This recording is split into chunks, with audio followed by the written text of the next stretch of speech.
திருத்தோணிபுரம் என்கின்ற சீர்காழி ஸ்தல பாடல் சிறையாரும் மடக்கிளியும் பொருள்.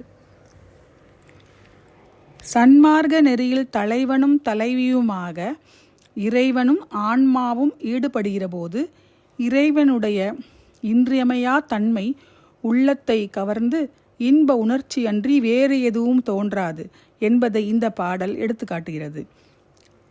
திருத்தோணிபுரத்தில் கூத்தாடும் பரமனை கண்டு அவரிடம் பிரிவாற்றாத நிலையை சம்பந்தர் ஒரு தலைவி பாவத்தில் பாடுகிறார்.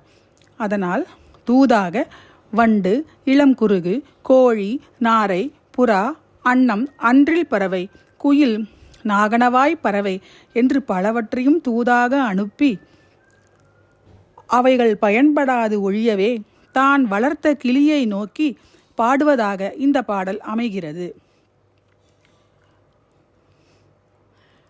அழகிய சிறகுகளை உடைய இளங்கிளியே, என்பால் வருவாயாக, நான் உனக்கு தேனையும் பாலையும் மாறி மாறி உண்ணத் தருவேன்.